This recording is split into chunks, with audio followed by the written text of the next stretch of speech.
Hi everybody, Shadrach here, and this is my last episode for Season 2 of Public Match of the Day. This is a very special episode because I have a very special guest. I have N7 Bioware Developer 1.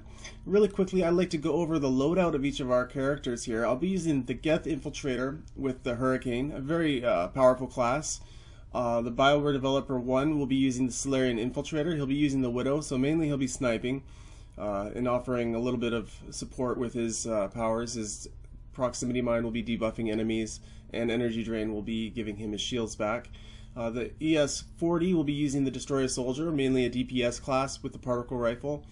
And Jarek Jose will also be using the Awakened Collector with the Particle Rifle. As far as ammunition goes, the Bioware Developer will be using phasic rounds. Now, it's really nice to have at least one person on the team with phasic rounds.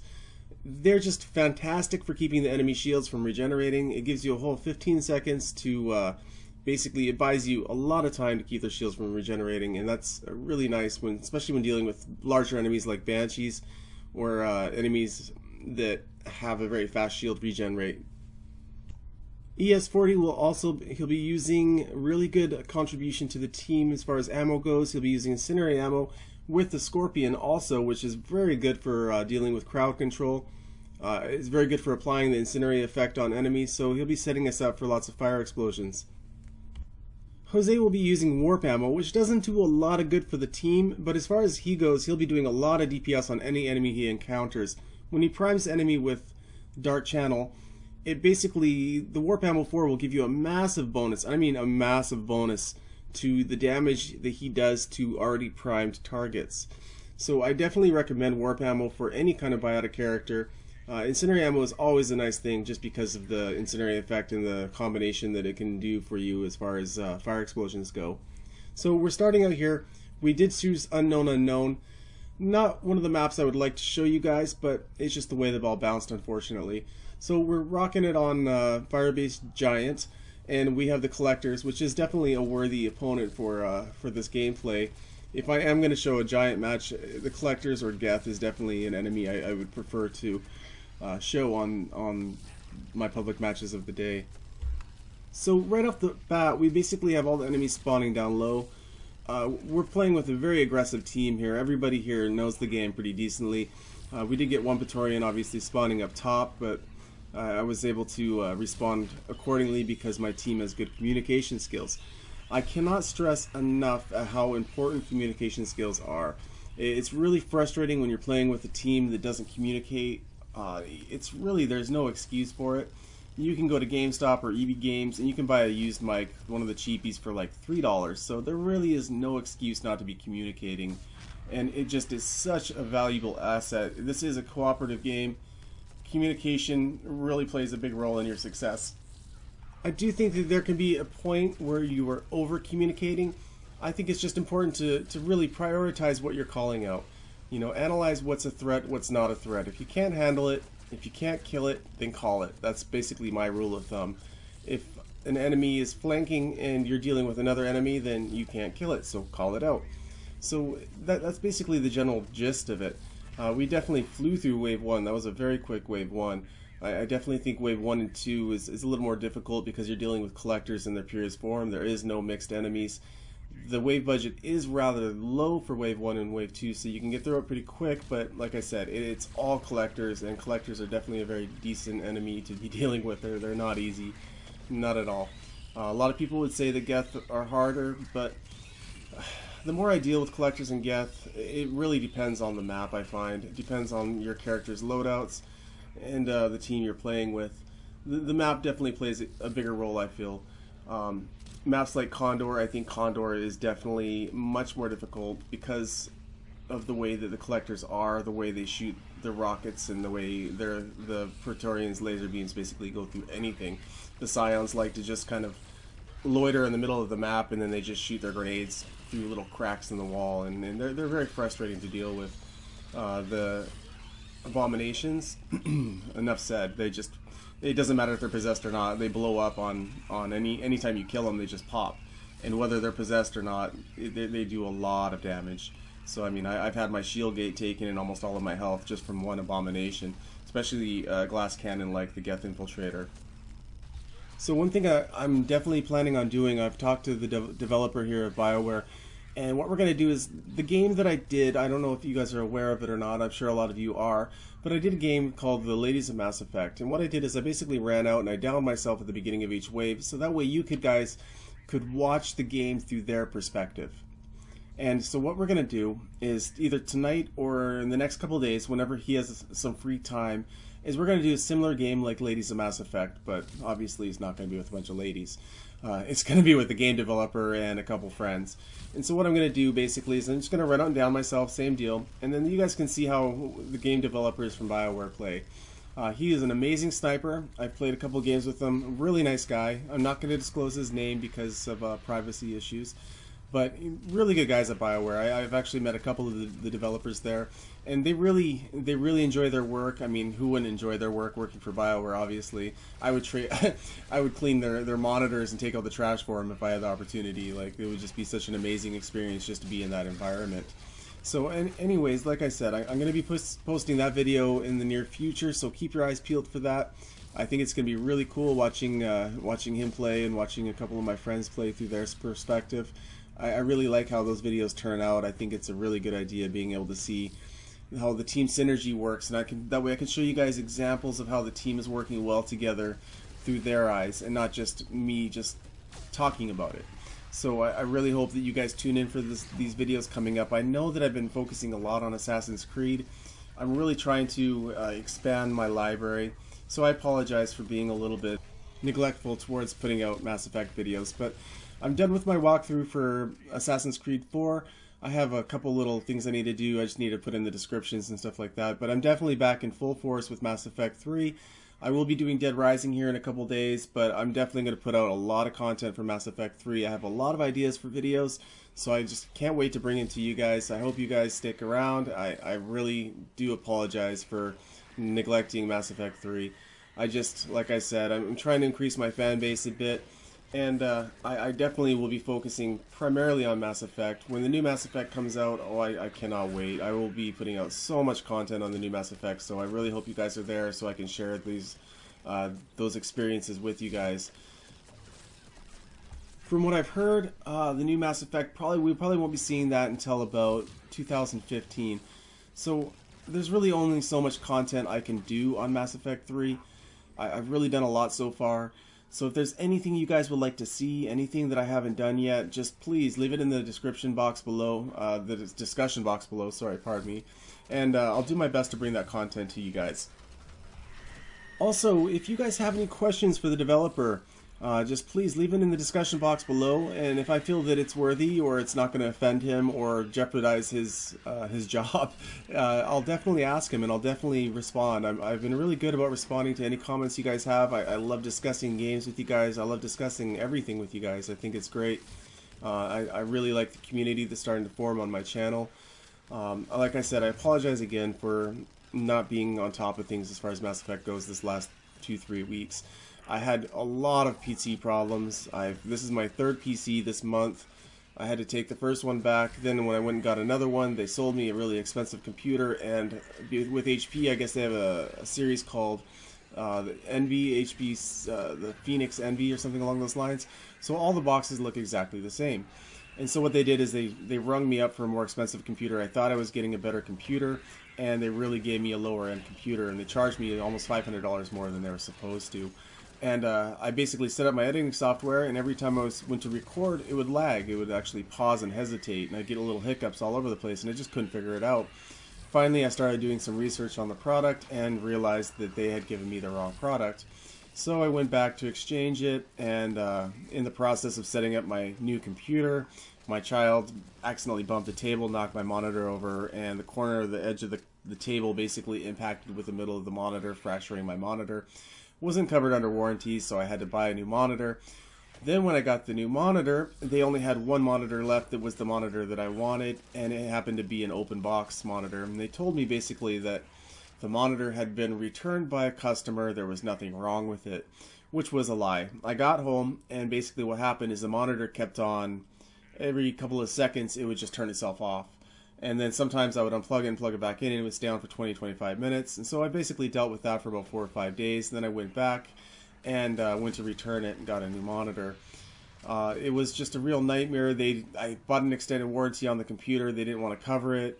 The extended warranty was very expensive, almost $250, and so I had to start dealing with the Better Business of Bureaus, the Better Business of Bureaus, the Better Business Bureau, and they basically told me to deal with their manager and see what I could get out of it. And long story short, they were really good about it. They ended up compensating me. I should never have had to go to the Better Business Bureau to deal with them to get what I needed, but I would definitely recommend, if you guys have any problems with any stores and they're not doing what you need them to do for you, don't be lazy about it.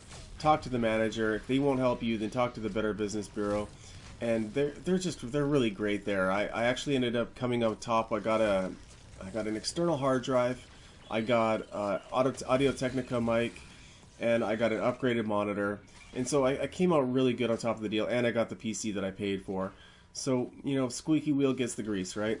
Definitely it wasn't worth all the hassle and the setbacks.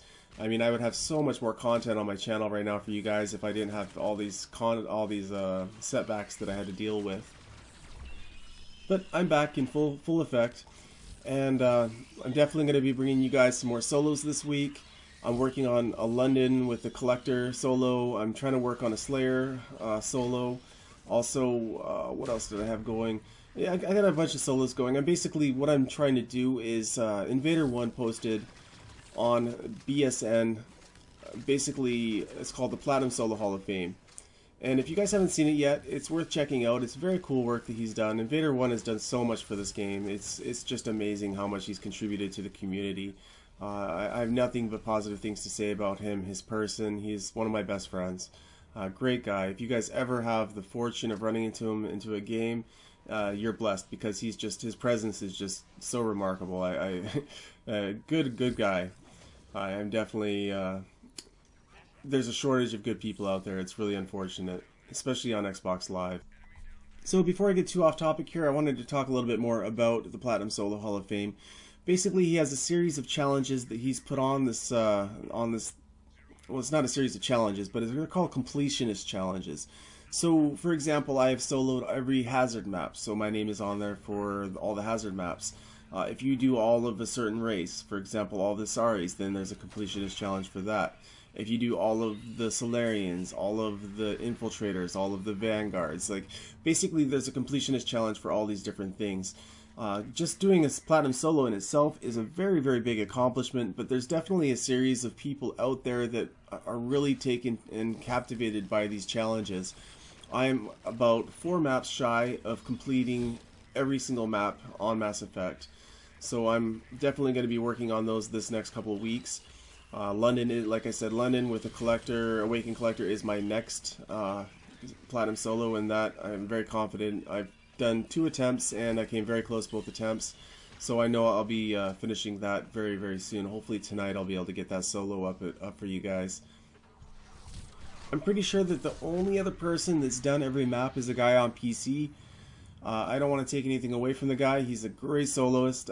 He's also the only other person, obviously, that's done Condor, which is, I would definitely say, and I think that most people would agree, is the most difficult Platinum Solo in this game. There's no ifs, ands about it. The map is insanely difficult. There's definitely other difficult maps, don't get me wrong, but Condor definitely takes the cake. So I definitely am really excited about getting that completionist challenge done. I think it's going to be, I'm going to have a great sense of accomplishment. So probably after that, I think I'm just going to be taking it easy. I'm sure there's other challenges that I'll work towards. But as far as Platinum Solos go, I'm just going to be doing more fun solos, more solos that you guys request me to do anyways. So looks like we're here on Wave 6, and we had targets, so we just have to clean up the wave now, and things are going great. So basically what I'm doing here is I'm trying not to be too campy. I think that most people kind of gravitate behind the wall there and they just stay there. So basically what we're all doing is at the beginning of each round, we're just starting behind the wall. We're getting our ammo. That's a great ammo box. And then we're just kind of pushing out. We're trying not to push out too far. We don't want all the enemies spawning behind us and in front of us at the same time. The last thing we want to do is get pinched. But what we're doing is basically a couple of us are moving up and down the right flank and up and down the left flank and just pushing out, pushing back, kind of like patrolling in a sense. I think just camping and showing gameplay of just, you know, sitting in one spot can be rather dull, rather boring, especially for the viewer.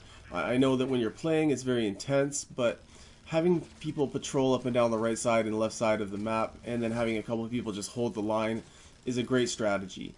It works so well.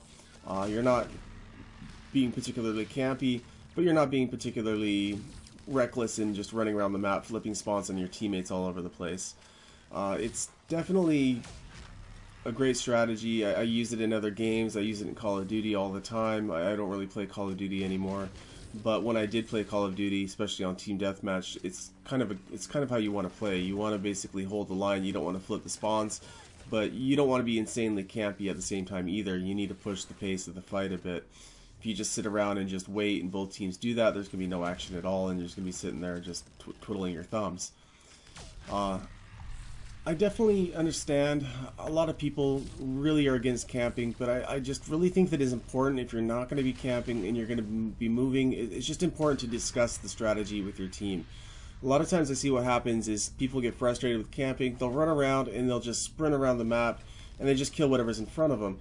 So if you have anybody trying to hold the spawn while you're doing that, then the spawns start getting really screwy for the rest of your team. So I really think it's important that you communicate your intentions. If you want to run around the map like a madman, then that's great, but do it as a team. Move together as a team. It really makes a big difference.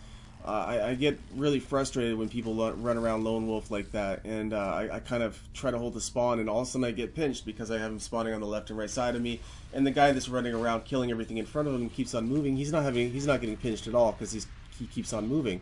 So it can be very detrimental to your team if you play like that. So I think, like I said, communication is always key. It's always important. It makes a huge difference.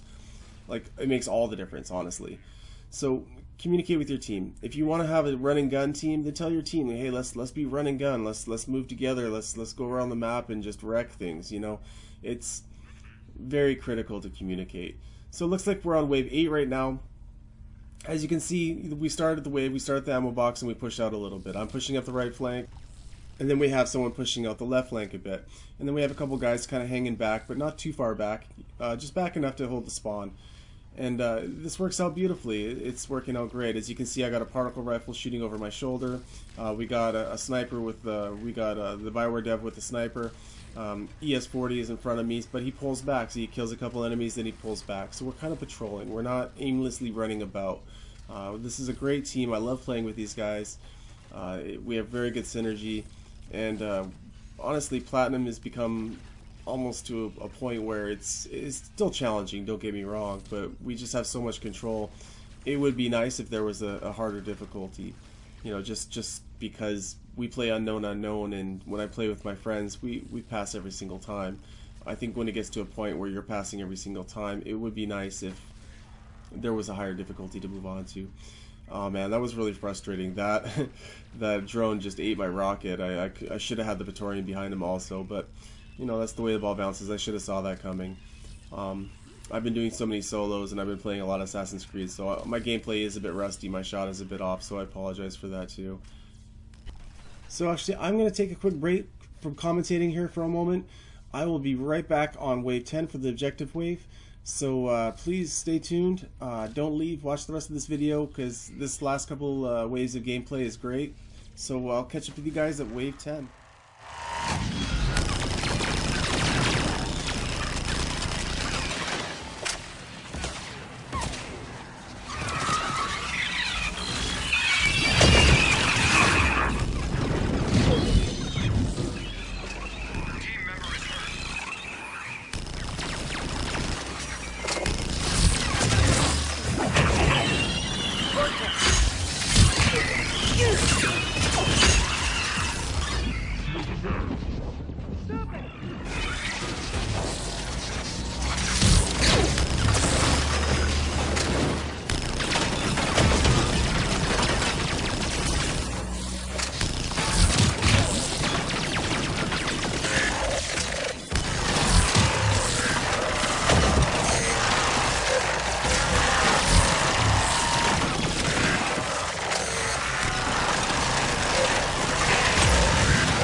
Got it.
Okay guys, I'm back, and we have Wave 10, and what a big surprise, we got devices. Let me tell you guys, I am a curse. Everything that I get, whenever, it just always seems to be devices. Every time I do Platinum Solos, it's devices, devices, devices, devices. I don't know what it is, but I am just cursed. I have the device curse. Be careful playing with me because it's contagious. My friend Krauser, she's been getting it lately too, and I've definitely passed the bug on to her. But I know this is a bit elementary. I'm just going to go over our base strategy for devices. Usually, whenever it gets a little bit crowded, what you want to do is you want to pull the enemies to the other side of the map. Like I said, I know this is elementary for a lot of you guys, but to all you newcomers that are new to Mass Effect, I know there's not a lot of you out there.